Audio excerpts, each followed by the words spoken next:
Hello, and we're live. Welcome to another episode of the Bright Siding Podcast. I'm your host, Erica Bogdan, and today I'm following up on my recent video recapping my 3-month trip to Asia by answering some frequently asked questions. As I've been reintegrating back into New York, it's been incredible, and I have had so many amazing reconnection dinners with friends. It's been interesting to notice what the frequently asked questions about the trip are. Obviously, this was such a huge and meaningful experience to have, and it makes sense that my friends are really curious about what I've been up to, especially after taking an Instagram hiatus for the past month and a half. I'm recently back on Instagram, but yeah, I thought it would be fun to, now that I've done the full debrief, just to have fun and answer all the questions that I've been getting from my family and friends as I've been coming back. And welcome to my living room. This is where a lot of these conversations actually do happen and have happened. And I feel like the vibes are so good in here right now. And I'm just so grateful to be home. And it feels really good to get back into the swing of things in New York. Thanks for being here. Thanks for watching along. I'm still very much experimenting with video, but having a lot of fun with it. So let's get into it. All right.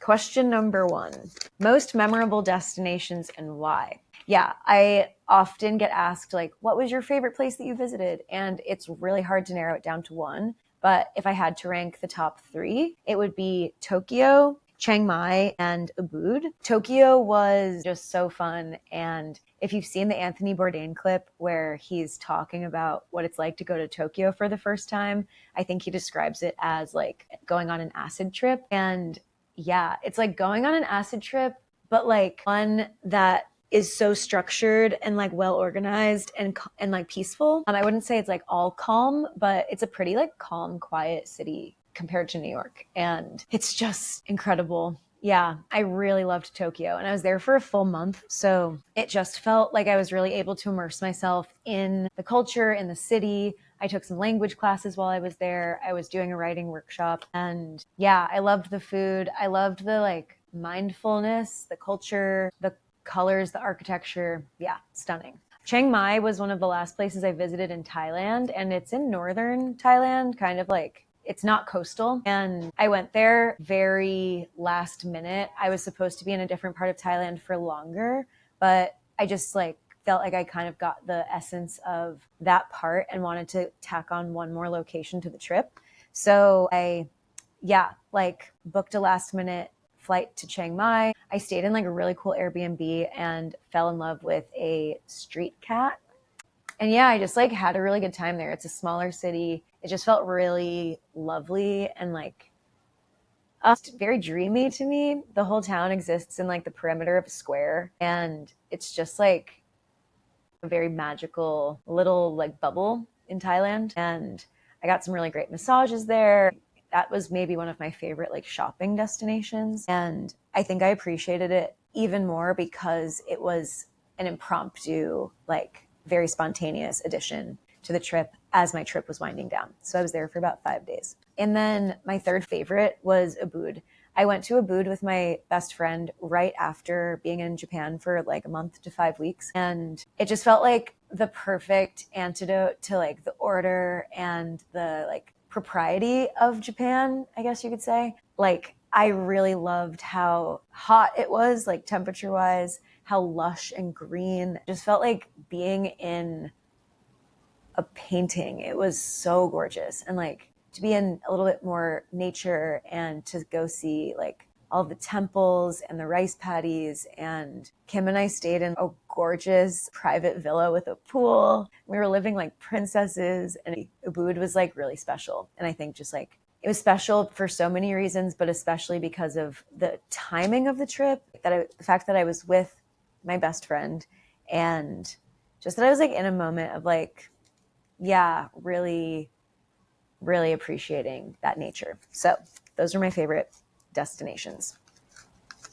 Number 2, were there any moments when you wanted to throw in the towel? I get this question a lot. And yes, I got really sick in Bali, and, classic Bali belly was throwing up for 24 hours, had to get an IV drip. it was expensive and really like scary. And after that, I still had a month of travel to go and I was totally alone. And there was a part of me that was like, I can't do this. And I just like, I want to change my flight. I want to go home sooner. Like, I can't handle this like intensity anymore. But I decided to keep going and I'm really glad I did. Also, after that, I think like the first week of March, I was really intentional about like sitting with that and allowing space to want to leave and like want to go home and like exploring like what was behind the inclination to like run from this experience. And I also just was really examining my mindset. And I think I made some really conscious efforts to like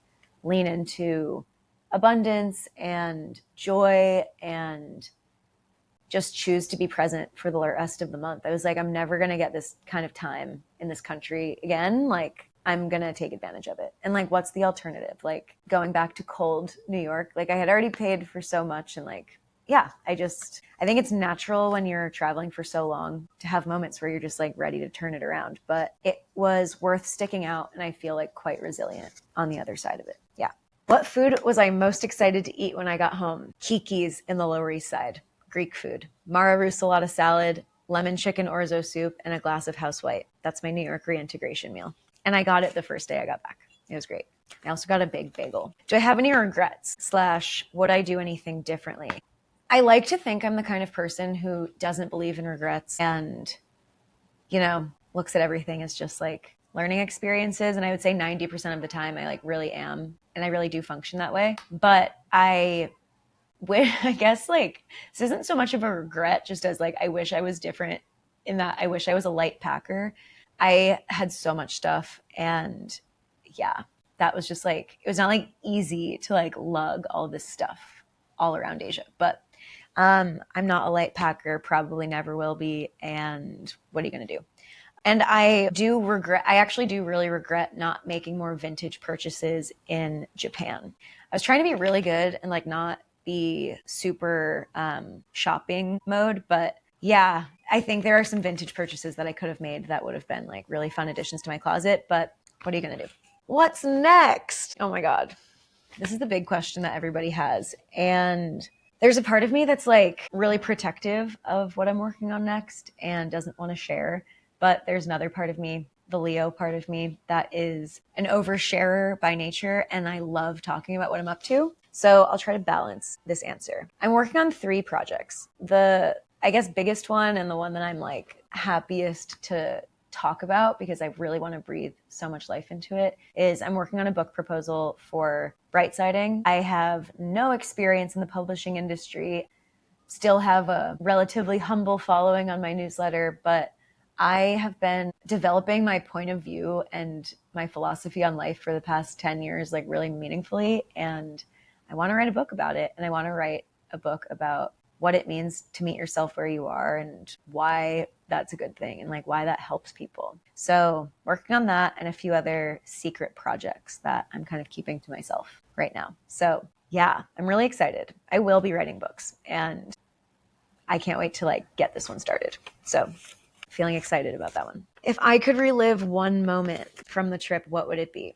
It would be scootering around Koh Samui on a Vespa in the middle of the day with my wired headphones in, listening to my playlist Operation Tokyo, and just feeling so free. Oh my God. Even thinking about it now, I'm like back there and I'm on that scooter and I scootered around like the entire perimeter of Koh Samui, which took me like 3.5 hours. I was like, I really hope this scooter doesn't break down on me. It was just so fun. And the beauty of solo travel is that you are totally on your own schedule and running the show. And I think if I had been with a friend or a partner, like that wouldn't have, I don't know, it just like, it felt really good to do that. It felt so freeing. I love driving. I love like moving, I guess. And I saw so much beauty on that trip. I also dropped my phone off my scooter and shattered my phone screen, which I still haven't gotten fixed. So highs and lows, highs and lows. Okay. How did I navigate meeting people and what was the language barrier like? Okay. The first part of the trip lent itself very naturally to connection and conversation and meeting people because I was in a structured writing program. And I also happened to randomly have a bunch of connections or like second degree friends living in Tokyo. So I feel like that part of the trip, it wasn't hard to meet people, and the city just like really blossomed and like opened up for me, which was really lucky. And then when Kim and I were in Bali together, we were mostly just like hanging out with each other, and we weren't super social, but we were at a beach bar one night and Kim bummed some cigarettes off of these French girls who I was very intimidated by, but she very stealthily was like, "Can we have a cigarette?" And they gave us some cigarettes, which was really nice. So I don't know, I think like you kind of have to be brave when you're traveling. And then when I was in Thailand, I was like pretty like happy to be alone and like really leaning into solitude. But there was a night in Chiang Mai where I like went to a cocktail bar and then I went to a jazz club. And I just like really wanted to do both of those things because I love live music. And I think when you're in an environment where you're already like, you're drawn there for a reason and you want to be there for a specific reason, you're automatically going to kind of magnetize like similar people with similar values and experiences. And I met some really cool Chinese girls who were there doing like English classes and also learning Muay Thai, which is like so baller. And we ended up having a really fun night. And yeah, I think you just like, when you decide that you want to go meet people, you have to kind of like flip open like the open switch or like turn your light on energetically. And yeah, just like not force it, but just like be open and be friendly and like smile at people. Going to a cocktail bar before I went to that jazz club was nice because I kind of got like a social warm up with the bartenders who are paid to talk to you. So that's always a hack. Okay. But yeah, the language barrier was tough in Thailand. And I definitely feel like a newfound appreciation for being back in New York and just being able to like order coffee and like say what's up to my baristas and like communicate in my native language. And it also made me really want to relearn a second language in earnest because I think it's so important to know at least one other language and feel like, yeah, just that's a skill. It helps you empathize. Okay. What's the best and hardest part about being back? One of the best things about being back is like being in my apartment and just being able to like settle down and like plant myself. Living out of a suitcase was a lot towards the end. It was fun and like whatever, but like packing up a suitcase every 4 to 5 days just is like pretty tiring. And I'm someone who like really loves fashion and clothing, and I love my closet here in New York. And I was working with such a like limited capsule wardrobe that just feels really good to like be back with all of my clothes and yeah, be able to like sprawl out and settle down. And I just love my home, and it feels like really good to like feel this sense of home again after traveling. And I think the hardest part about being back is the pace. Like, yes, I was traveling every 3 to 4 days towards the last 6 weeks, but there's nothing like the pace of New York. And I forgot how crazy it was. And I think I bit off a little bit more than I could chew when I first got back. So I'm like trying to pace myself and like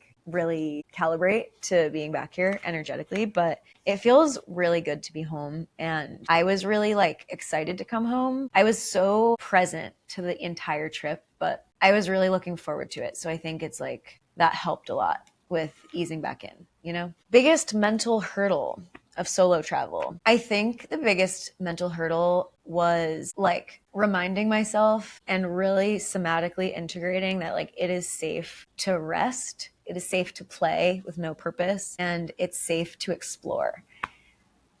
Yeah, I think there was a lot of mindset adjusting and like fine tuning happening when I was there. But I think, especially in Thailand, I didn't have much of a plan. I didn't really like know why I was there. Yeah, I like didn't really have like a reason to be there, like a capitalist reason to be there. And I was doing a lot of soul searching, and I feel like it takes a lot of unlearning and like deprogramming how we were brought up in America to like always be moving and like always have a purpose and like always have something to show for yourself. It was like hard to unlearn that and just like allow space for answers to come through, because I mean, the point of this trip, I guess, was to get clarity on like where I'm going next. And I do feel like I really got that in Thailand, but I did a lot of meditating and like self-hypnosis and like envisioning kind of things around, yeah, just like really shifting my mindset into a positive direction. Yeah. Okay. Would I do it again? Yeah, I would. I would hope that if I did it again, it would be with a partner. I also think I really value these sorts of adventures and experiences. And someone that I really look up to is Courtney Adamo. And her husband, probably like 10 or so years ago at this point, like made the decision to sell their flat in London or move out of London and take their kids on like kind of like a world tour and like homeschool them for a year or two. And that was such an expansive story to me and something like I would love to do with my future family. And yeah, I just think like travel is so important and expanding and thought-provoking and like challenging in ways that are like really healthy. So I would do it again. Like it will obviously be a different context if and when I do it again. But yeah, I think there's a lot of value in that sort of travel. What's the biggest change I experienced? There are a few. One, I took an Instagram hiatus, and I think that really like reset my brain chemistry. And as I'm dipping my toes back into social media, I feel like I have like a much healthier relationship with Instagram after stepping away. I think I was just like really caught up in the dopamine hits and the constant live feeding of my life. And I think a huge shift for me has been more intentionally thinking about what I'm sharing and also just sharing less, which feels really good. And I also feel really resilient and self-reliant in a way that I don't think I really did before I left. Yeah, I just feel like really on my own team. And I think that's like a huge benefit and like pro of this experience. So yeah, lots of changes, but those are the two big ones. What advice do you have for someone thinking about doing something similar? Just go for it. I think that there's some bravery and a little bit of like craziness required to go travel in Asia for 3 months or like uproot your life for 3 months without like a plan, but just go for it and trust that like the world is a good place and people want to help you and like people are good, and trust that even when there are challenging days, which there will be, they'll make you stronger and they'll make the like juicy, easy parts of the trip even more incredible. But yeah, I think this is the sort of thing that you kind of just have to like take the leap and do. I mean, obviously like some planning is required, but if you think too long about it, you're not going to do it. Okay, I feel like I already answered that one. Favorite meal? Omakase in Tokyo with Kim. Yeah, that was like incredible. And we just like walked in to this random restaurant and it was like just out of this world incredible. Biggest splurge? I got Botox on my forehead. I got 26 units of allergens straight to the dome in Bangkok, which was funny. So that was like kind of a splurge, but also like it would have been like 3 or 4 times that in New York. So I was like, whatever. I also bought a pair of really sick suede boots in Tokyo at like a vintage store. Those were like, yeah, an investment and a really like fun purchase. And I also bought some like staples from this store called Ships in Tokyo, and kind of like investment, like big girl pieces, like pieces I'll have for a really long time, but just like Oxfords, coats, things like that. How does it feel to be back? So good. I'm so happy to be back. And yeah, just really grateful, really grateful. I think I have a renewed sense of appreciation for New York, for my home, for my friends, and just like access to my friends. Yeah, it feels really, really good. So, yeah. So thanks for tuning in. If you have other questions about what it was like to be in Asia for 3 months and quit your job and go to a writing program and kind of learn Japanese and get sick in Bali and detox from stimulants, Instagram crushes, and like basically reset your entire nervous system, drop it in the comments. All right. Love you.